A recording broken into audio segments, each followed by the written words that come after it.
No campaign of the Second World War has aroused more controversy or caused as much feeling as the all-out bombing offensive against Hitler's Third Reich. It was the longest battle of the war and one of the costliest in men and material. No one can say with certainty who won. Those who took part will never forget it, and hindsight cannot change what was considered to be the best expedient at the time. The final defeat of Germany was the result of overwhelming military power, and it was power against a German homeland, blockaded, surrounded, and stretched to the limit of its resources, as well as bombed. Each circumstance played its part. This is the story of the bombing and of the great air war that grew out of it.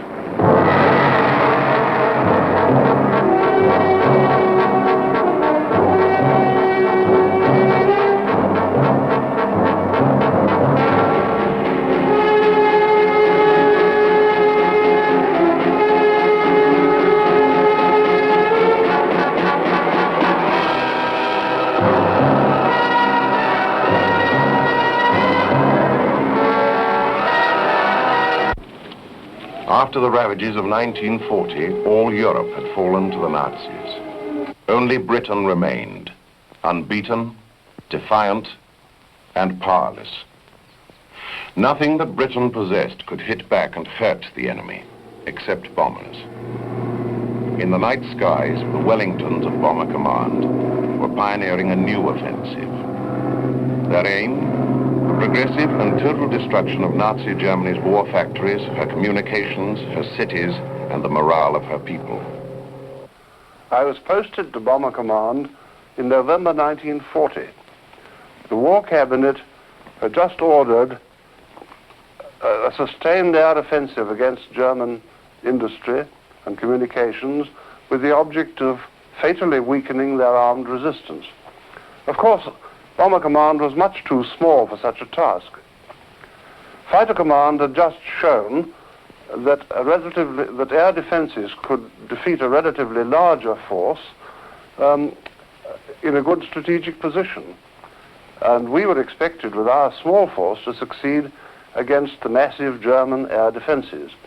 But we all felt that it was a terrific challenge, and we were in good heart.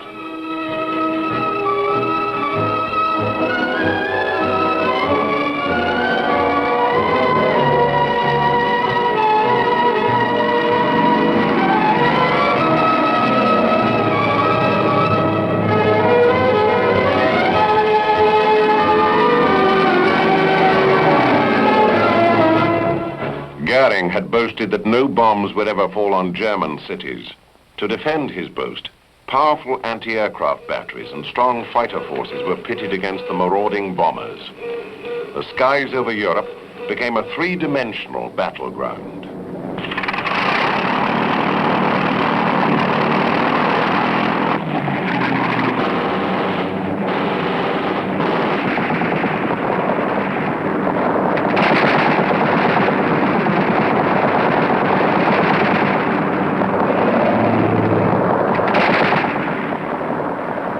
German defenses were kept in constant action against the fighter sweeps and medium bomber raids which nibbled at targets of opportunity in occupied Europe.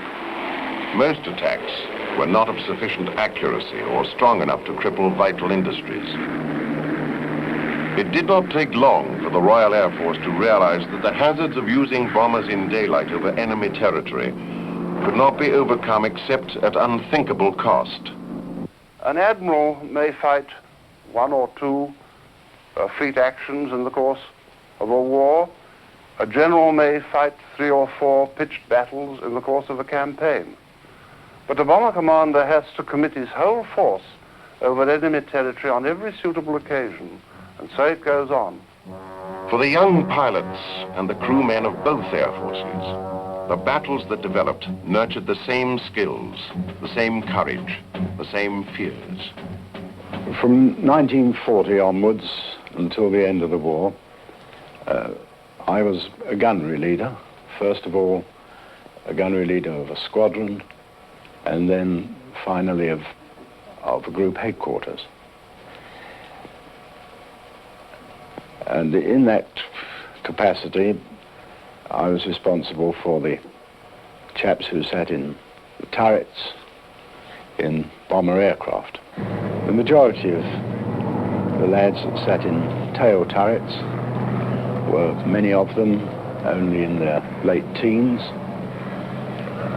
I suppose the vast majority had joined the Air Force expecting to see exciting action, and it must have been, indeed I know it was a pretty horrifying awakening for them to find that they were in fact destined to sit in turrets, very cold, very frightened, very lonely, sometimes for 6, 7 and 8 hours on end.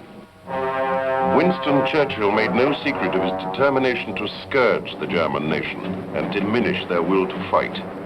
It could be done, he believed, through air power, aimed straight at the workers, the factories, the cities, and the people of Germany.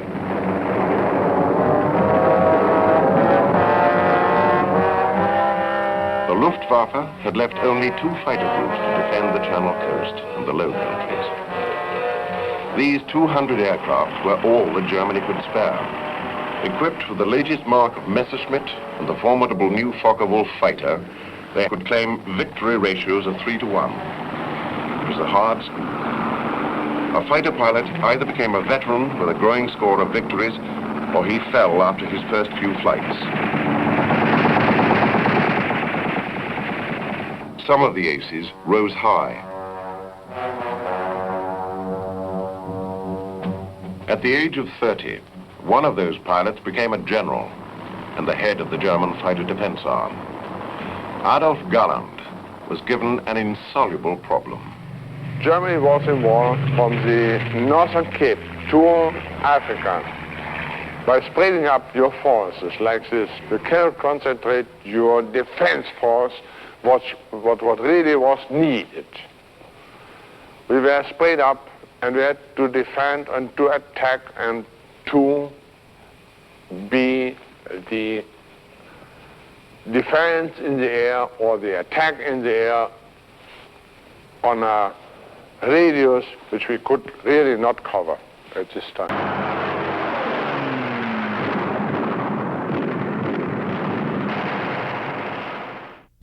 Because of the difficulty in hitting specified targets at night, Bomber Command adopted the principle of area bombing. This method meant that although individual targets might not be hit, considerable destruction would be caused near and around them.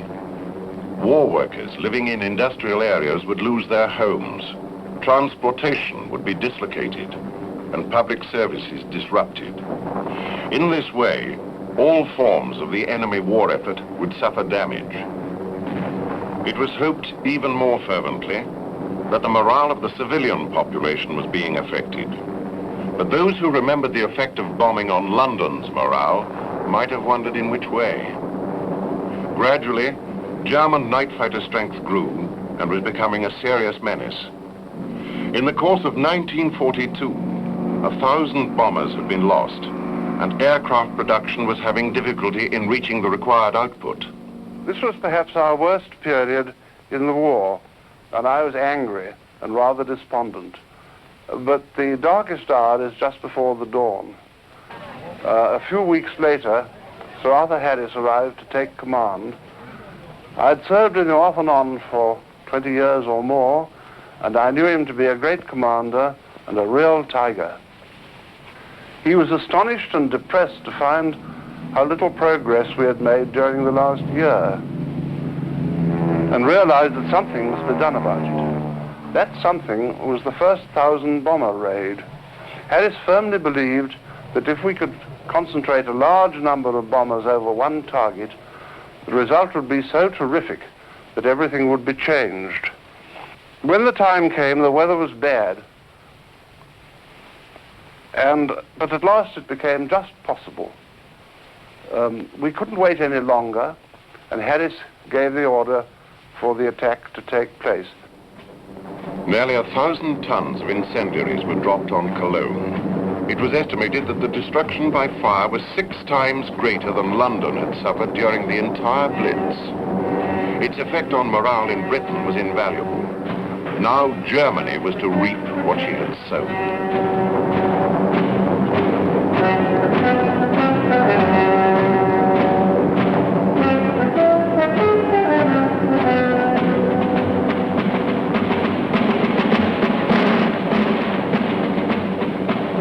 One of the odd feelings was that feeling of loneliness, funnily enough. Although one was part of probably anything up to 700, 800 or even 1,000 bombers, you felt that you were just the one aircraft that all the defences were concentrated on. I often felt that if God had turned on the sun in the middle of a mass raid at night, I should think that practically every aircrew would have bailed out. I shall never forget that night. Probably the most anxious of my whole life. If the attack failed, the War Office and Admiralty would have had their way. The future of the command would have been divided between North Africa, where the war could neither be lost nor won, and the Battle of the Atlantic, which was purely defensive. If this were to happen, we would lose the only weapon able to strike directly at Germany. In the sunshine of Casablanca, a troubled Churchill met Roosevelt. British shipping losses had been great, and the constant U-boat menace haunted his thoughts. The bomber offensive had not shown conclusive results. German morale still withstood the calamities that were beginning to assail the Reich. The Russians demanded a second front, and American planners were offering a European invasion within the year. But all the Allies could really offer was the destruction of Germany by bombing. The fateful directive from Casablanca was explicit. The military, industrial, and economic system of Germany was to be destroyed, and the morale of the German people undermined to a point where their capacity for armed resistance was fatally weakened. The Casablanca directive was interpreted by the chiefs of the Allied air forces to conform to their own favored method of operation. General Acre of the 8th United States Air Force saw it as his brief to begin strategic bombing by day with his flying fortresses. For a year, the American Air Force had been building up its strength in Britain and training its crews in the conditions of the European theater of war. Conditions far different from those they had left in the Pacific or at the training establishments in the United States. Well, 25 years hardly seems a very long time to remember and recall when some of the memories of World War II are so vivid in your mind even today. We were a very young, aggressive group at the time. The old man, so to speak, being all of 26 years old, directly out of the Pacific from the 19th Bomb Group, and the youngest pilot in the group, 21 years of age. Yet we were an experienced organization, eager, aggressive, and surprisingly, not many of us knew the importance of why we were there. The daylight air offensive was based on the big punch and firepower of the Flying Fortress. This aircraft, which carried a crew of 10, was considered capable of flying high to its target and defending itself with 12 heavy caliber machine guns. When a group of fortresses flew in a box formation, its firepower was believed enough to beat off any attack. The Norden bomb site was considered the most precise in the world, and it was claimed that the bombers could hit a pickle barrel from 20,000 feet. The first tentative raids in daylight were flown against targets in France.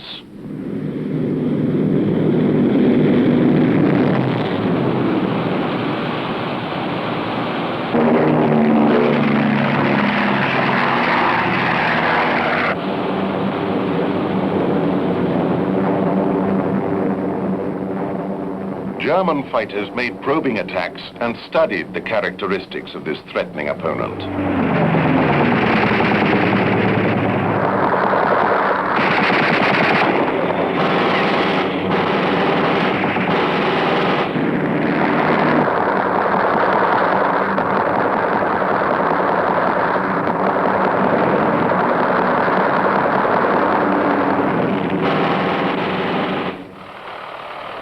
Royal Air Force had established the striking power of a 1,000-bomber raid. As the new 4-engine bombers came into service, a greater weight of bombs could be directed against the German cities. Air Marshal Harris had the problem of keeping up the pressure while at the same time avoiding heavy losses. It has been well said that commanders who cannot sleep do not last. Harris and I managed to sleep, with very few exceptions, because we knew very well that before a raid went off, everything possible had been done to ensure its success. We could do no more, and in fact, the less we fussed and bothered people, the better. The Germans had over 500 night fighter pilots, whose increasing toll of British bombers created grave problems. One such was Wilhelm Herget, who received the Knight's Cross for bringing down 8 bombers in one night. When I had to go in my plane, it was a good thing it was dark. My stomach was awfully sensitive. And when I came out to the plane, I disappeared behind the plane. And pity there was not that little house with a heart on the door. You just had to do it in plain air.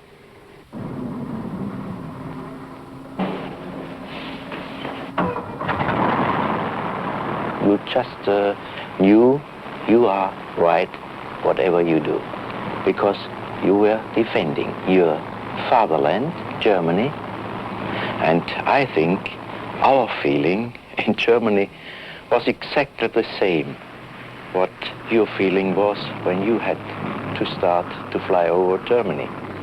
My chief recollection at this rather late period after the war is of rather playing a game, or thinking of it as a game on ops.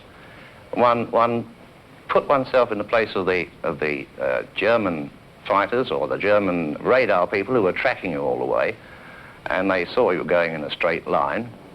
So you therefore immediately corkscrewed, weaved, lost height, turned 10 or 15 degrees port or starboard, and I flew that way practically from takeoff to target and home again. It was hard work, but at least you felt you were making it more difficult for them. So it was a terrible game always, like playing cat and mouse, but it was very, very serious because life you could lost. The game atmosphere came in again then, because I remember quite distinctly saying to the gunners, now look, I'm going to fly into the old flak bursts. I suppose on the principle that lightning never strikes twice in the same place. It really was the flak and the searchlights that were the most frightening, particularly the blue master searchlight, which was radar controlled, and once that had locked on to your aircraft, there was no means of getting rid of it other than by getting out of the area. And to sit in a cone of searchlights at 20,000 feet was a pretty naked feeling.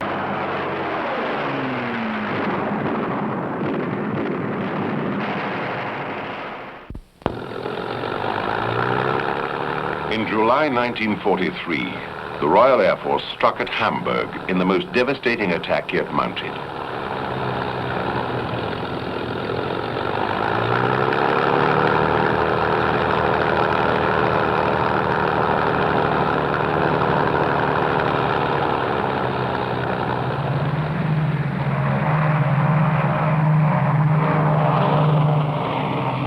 Bomber Command tried every means available to confuse the enemy defense.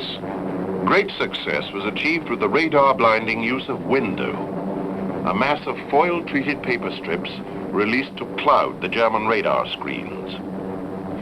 700 bombers dropped incendiary and block-busting canisters of high explosive in an operation grimly codenamed Gomorrah. It was frighteningly successful.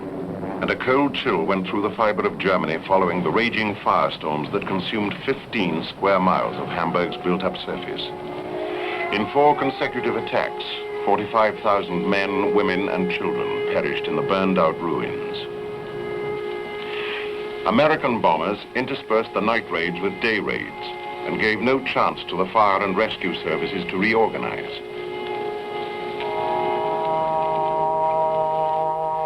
"900,000 refugees fled the city in 2 days, carrying the story of the cataclysm to all parts of Germany.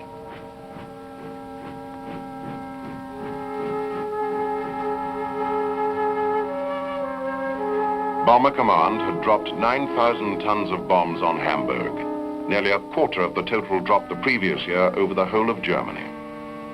The cost was 87 bombers, and it took the city 5 months to regain 80% of its production. Most disappointing was the fact that the civilian morale had not cracked.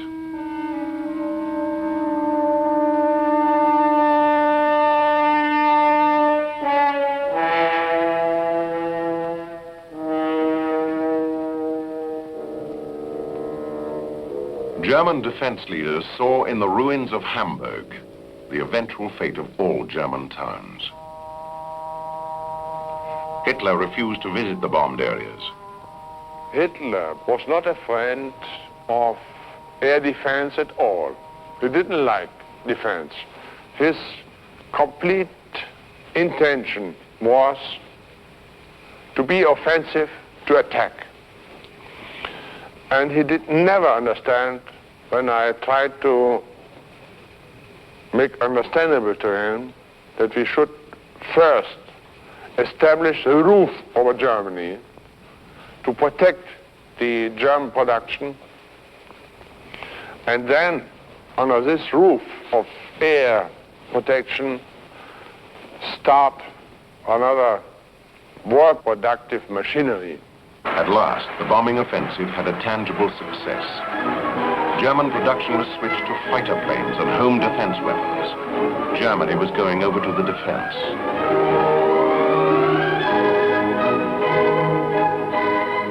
As in Britain, the people seemed to gather their resolve through tribulation.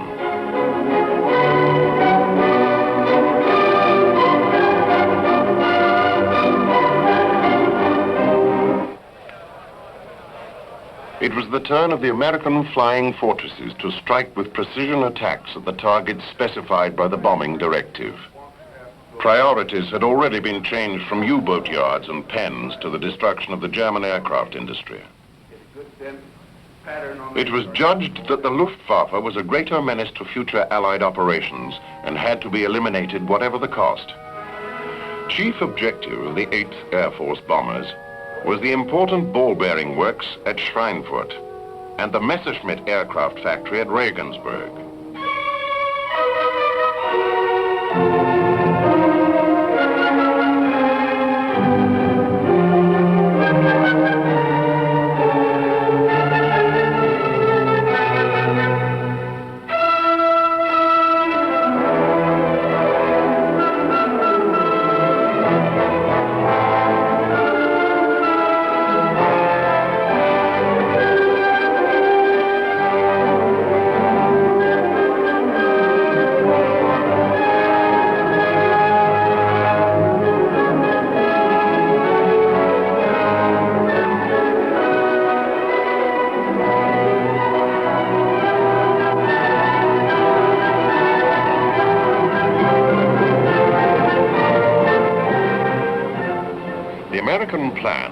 Send the first formations to Regensburg and avoid the return trip by continuing southward across the Alps and across the Mediterranean to Africa.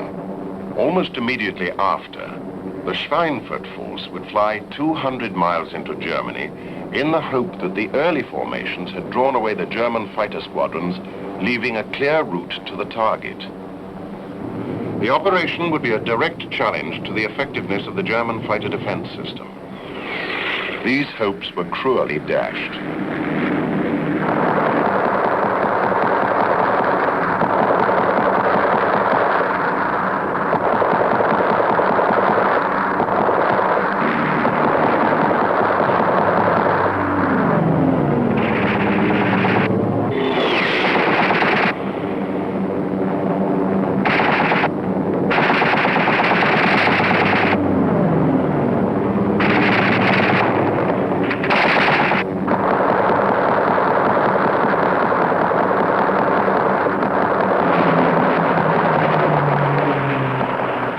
Any penetration of our fuel tanks meant that there was insufficient fuel to get to our destination in Africa. This is how closely some of these missions were actually planned.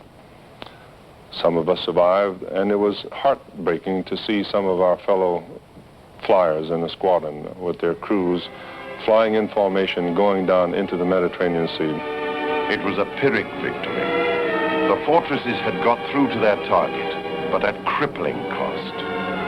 60 bombers were shot down. A further 100 seriously damaged. Another week of similar operations, and the bomber force would cease to exist.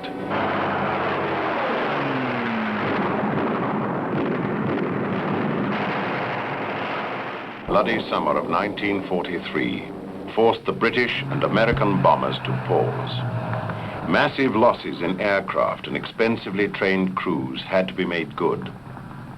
In Britain, 40% of war production was now devoted solely to the production of aircraft. More and more sophisticated weapons left the factories of the Ministry of Aircraft Production. The Lancaster bomber, the greatest weight carrier of them all, was being delivered in increasing numbers.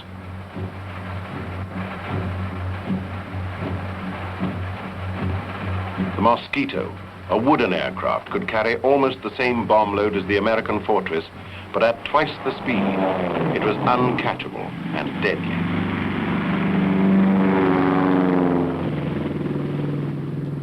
A great proportion of Britain's technological expertise was employed on the bombing offensive against Germany. Specialist electronic and electrical equipment, delicate instruments. In addition, great arsenals manufactured nothing but bombs, high explosives of greater destructive power, delicate fuse mechanisms, and incendiaries. No major air force can be brought to battle in the air, pinned down and destroyed. It's largely a matter of attrition. And when Bomber Command and the American flying fortresses were fully ready for action, it took more than a year to defeat the German Air Force. The final test of strength came in October. I think perhaps one of the most talked about mission of any 8th Air Force mission throughout the entire war was the Schweinfurt mission in October of 1943. The target, the ball bearing center at Schweinfurt, the scene of the Americans' costly attack in August. It had to succeed.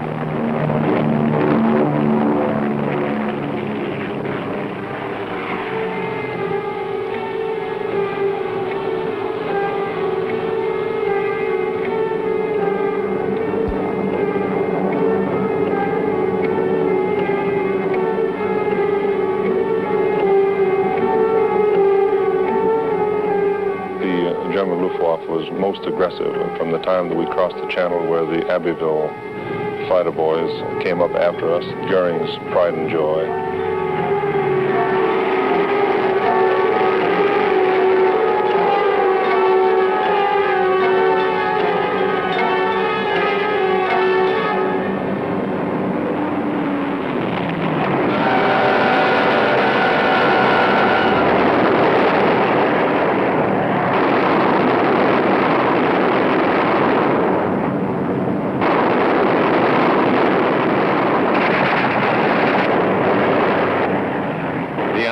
Between 350 German fighters and the giant American fortresses developed into the bloodiest battle of the air war. The German tactics were daring and resourceful.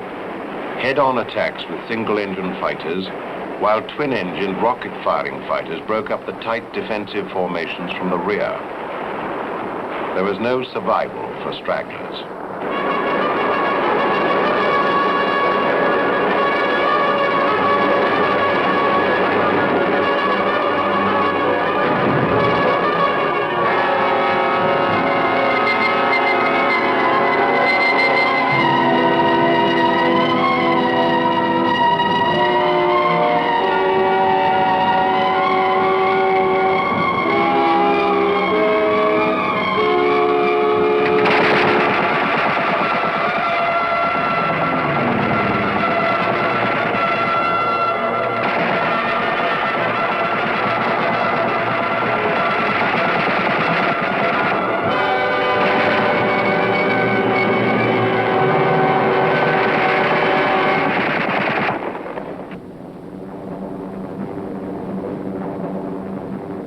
knew that once you were committed to your target, it was flying straight and level, no deviation, no evasive action, dropping your bombs, and then making a very slight turn because you had other people to think of behind you. Bombers were not noted for their violent turns and violent formation flying. It was all straight and level with very minor degrees of change, 3 degrees left and right, trying to avoid the flak as much as possible. One other incident which I think is very important was the fact that we ran into 130-knot headwinds, and this gave us a ground speed of approximately 20 miles per hour. And at 20 miles per hour, it's very difficult to get out of 50 miles of ground radar and gun flak batteries. And also the fighters made it that much simpler to get to us and able to penetrate our formation far more so than if we were doing the usual 150 that we always flew at. The particular hell of the battle over Schweinfurt broke the hopes of the bomber commanders. Veterans and newcomers alike suffered the strain of nerve-wracking hours under constant fire. For some, the ordeal proved too much. A wounded man could lie, helpless and beyond reach of help, either to bleed or freeze to death. Some disappeared altogether. The fortresses carried through their mission, but a third of the raiding force was lost. All but 25 of the aircraft were damaged. Shaken, exhausted crews struggled home. They had fought, but no one could tell them they had won.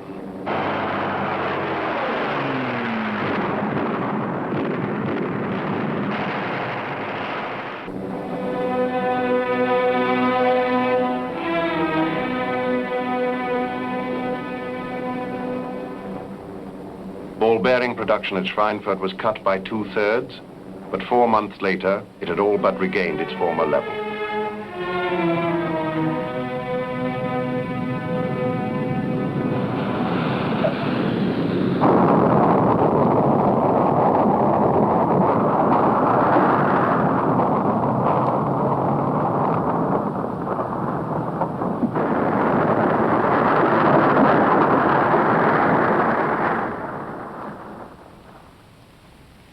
It is very difficult for me not to remember 25 years because in those early missions in Europe, there are 3 very gallant young lads whom were very close to me, my co-pilot, Lieutenant Huser, my bombardier, Lieutenant Roth, and my top turret gunner, Sergeant Tex Blansett, whom are now resting in peace at Cambridge here in England. The effect of Schweinfurt on Allied morale was serious. Those who failed to return were gone. The wounded and dying were visible evidence of a high price paid. It's a very difficult thing, and it begins to work on each individual's mind as to whether it's possible to get through such a tremendous ordeal of 25 missions. I was fortunate in surviving these 25 missions and 25 more after that. Fortunate from the standpoint that after my 6th mission, I was an old and experienced pilot because the majority of the pilots in my squadron had been shot down. The balance sheet of daylight bombing was scored in red. Schweinfurt decided commanders on both sides of the Atlantic to abandon further missions until a solution to the appalling losses could be found. In Germany, the Luftwaffe had been temporarily encouraged by it. The scale of night operations grew as Bomber Command expanded. A flow of aircrew was readily available from the overseas training centers, and 1 man in 3 serving in the RAF came from the Commonwealth. Night after night, British bombers continued to eliminate the German cities. Bomber Command found that losses in 1943 had increased disturbingly. In 16 major raids on Berlin, nearly 500 bombers failed to return. It was the feeling of being hunted yourself. We were often told our aim wasn't to shoot down fighters, it was to get there and deliver the bombs. You were hunted all the way there and all the way back. We know you had the same feeling as we had. It was hard work for you too. Because, you see, you had the task or the target to find. It was easy in one way because the pathfinders marked the way. But we saw that marking too, it was a very good idea because we had good eyes, and what you have seen we could see too. And of all, if you have seen, for example, a town having been bombed, you couldn't believe that if you wouldn't have seen it with your own eyes.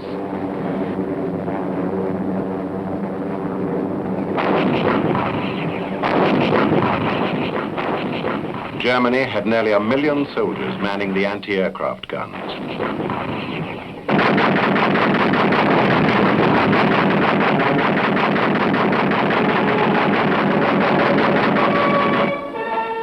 The elite groups of the Luftwaffe night fighter arm increased as if in rhythm with its natural enemy. The force created by General Kammhuber was now the most powerful element in the defense of the Reich.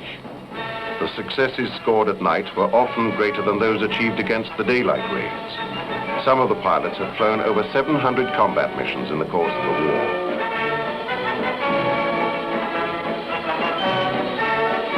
Before he was killed in a night action, Prince Zusein Wittgenstein had scored 83 victories in the dark skies.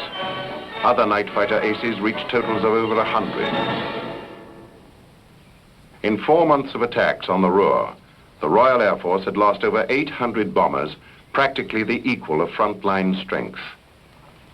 Survival expectancy for air crew was around 5 out of 100 men for one tour. It fell to 2 out of 100 for 3 tours. The Allies had to destroy remaining German strength before they were themselves halted by attrition.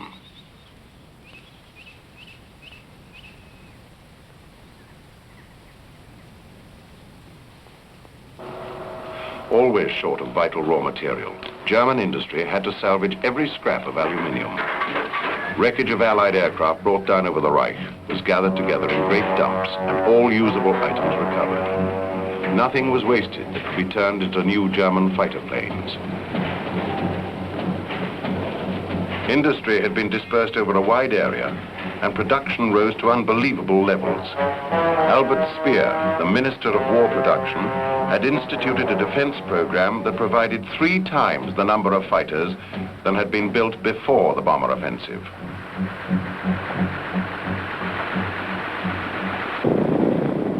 The Anglo-American 24-hour round-the-clock bombing schedule continued as planned. General Spaatz, head of the United States Strategic Air Force, was certain that the repeated day and night assault in combination with Bomber Command would prove too much for the stretched German resources. The Royal Air Force had over 1,000 heavy bombers available for any target. In Canada, 360 air training schools provided more than 50,000 pilots, a flood of new air crews. The tide sweeping over Germany would be unstoppable.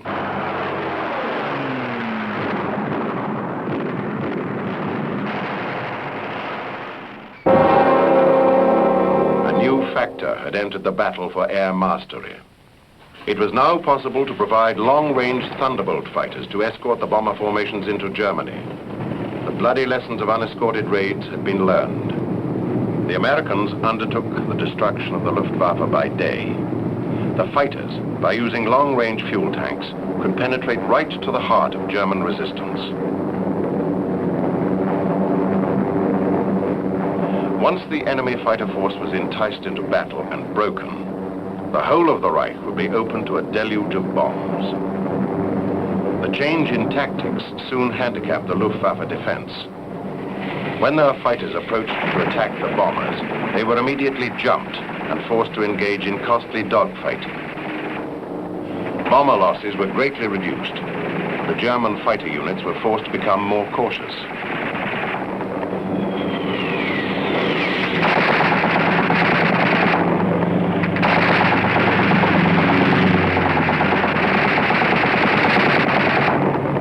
The big air battles had been fought before I got over here. I was fortunate, I think, to have flown when we had air superiority, certainly. But like a friend of mine used to say that was flying with us, that Well, maybe the big shows were 6 months ago or last week, but they're still not throwing snowballs up there at us. My first group commander over here, Colonel David Schilling, he said, Keeler, the most expendable thing we have over here is wingmen. And you're going to be a wingman most of your tour over here. And he was right. We lost a lot of wingmen. Galland, the fighter pilot's general and an outspoken critic of the war leadership, found himself in disfavor. Goering had lost Hitler's confidence and blamed events on his subordinates. I had a very big argument always with Goering of being responsible for the German fighter force, and he was always arguing about the bravery, about the spirit of attack. No matter how willing, the German Home Defense Force was hopelessly overcommitted. It had to meet the increasing American attacks with technically inferior machines that had seen their best days.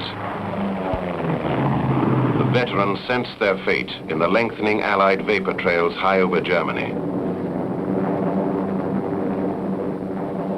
There was no shortage of volunteers, and thousands of young men were still eager to fly. For the great majority, the adventure was brief. The fledglings were destroyed at a greater rate than they could be trained. Not only the novices fell in the bitter battles that raged. The unit commanders and veterans were rapidly being eliminated. Nobody can blame that this fighter arm did not do his duty in such a situation. That's impossible. I think the fact that we would catch the German fighter pilots in the traffic patterns at times, when we were on the rodeos, the fighter sweeps ahead of the bombers, and that we would catch them many times doing stupid things, such as failing to release their drop tanks, certainly indicated that we were fighting an inferior German pilot in 1944, certainly inferior to the type that they were putting up in the year before. The final blow came when the Mustang long-range fighter appeared. This machine was the result of combining a British Rolls-Royce engine and an American airframe. And the range of the Mustangs was not even limited by reaching Berlin. They could reach Leipzig, Middle Germany, and they could even go over Germany and land in the Russian bases. It proved to be the supreme instrument of air mastery in the Battle of Germany. With its long range and superior performance, it could roam at will through German skies. The extent of the daylight battle became enormous. Using its technical and numerical advantage, the American Air Force went all out to destroy the remaining enemy fighters wherever they could be found. The German hunters had now become the prey.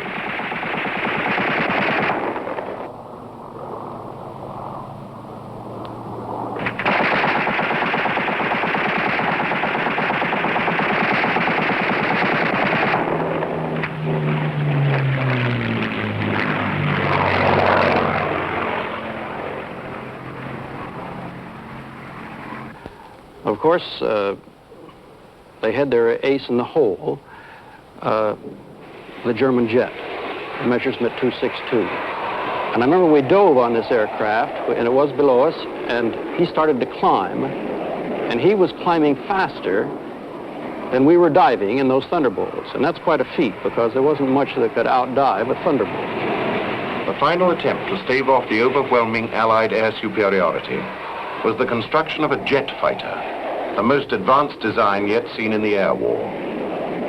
In spite of relentless bombing, the German aircraft industry had managed to produce over 1,000 machines. It could hardly affect the outcome of the war, but it severely shook the Allied Air Command.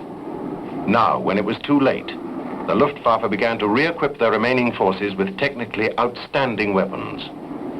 Another radical approach was the use of rocket-powered fighters.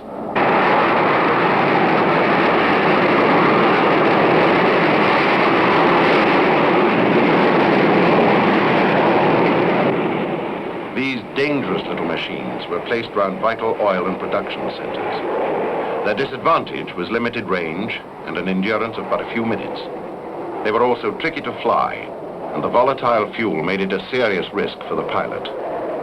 When the fortresses were sighted, they hurtled vertically up to the attack. Their enormous speed protected them from interception, and they counted on knocking down a bomber in one pass.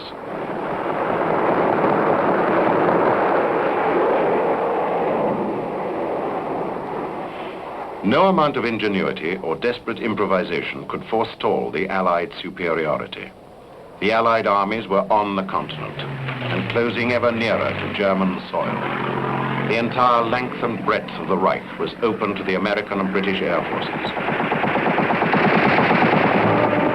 The fighters of the Royal Air Force could now join battle by flying from European bases. The Germans were caught on the ground. Low-level attacks destroyed the bulk of the remaining opposition. Ironically, German aircraft production reached its peak in the autumn of 1944, but most of it was lost in strafing and bombing raids on airfields where the machines were awaiting fuel and pilots, both in critical supply. The attacks against the transportation and fuel targets of the enemy military machine proved the fatal blow. Germany was like a huge shooting gallery, and anything that looked as if it carried fuel was attacked.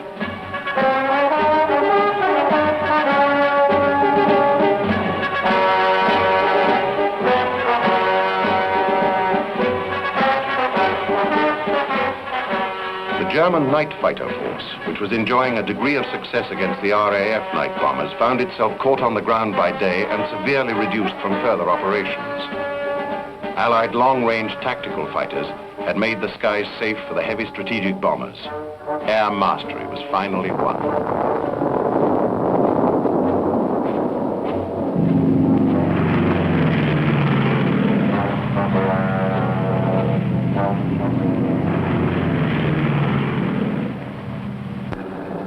The Americans could put up 2,000 bombers daily, and the RAF over 1,000. City after city reeled under the rain of bombs. Berlin, Hamburg, and Dresden, where more people died in one night than at Hiroshima.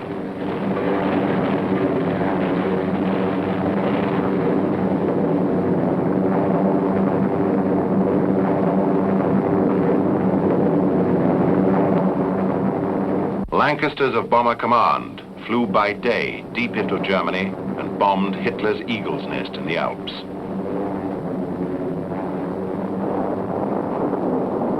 It was a symbolic gesture of victory. The cost of the air war over Germany was enormous. Royal Air Force Bomber Command lost 50,000 aircrew killed in action, 67% of total British air casualties. The American Air Force lost nearly 80,000 airmen. 9,000 heavy bombers had been shot down. 1.5 million tons of bombs had fallen. Germany was laid waste.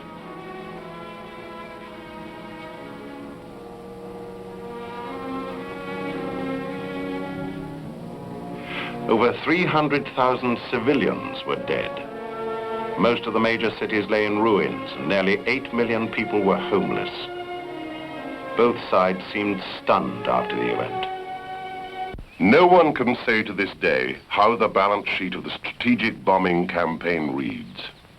Whether the vast expense of industry, of technology, of treasure, of human life achieved what the Allied leaders hoped. But the courage and dedication of the crews who fought the lonely battles of the sky is without question. It won the admiration of surviving German airmen who shared their agony and raised a monument to those eagles of all the warring countries who died in the skies over Germany. The battle you have just seen was one of the decisive battles of the Second World War, a war that affected the destinies of men and nations the world over. The film you have just witnessed was discovered in film libraries all over the world and painstakingly edited to show you the incredible impact these individual battles had on the outcome of this most devastating of wars. The world, thanks to these films, will never forget the tremendous effort put forth by all people, included in the big battles.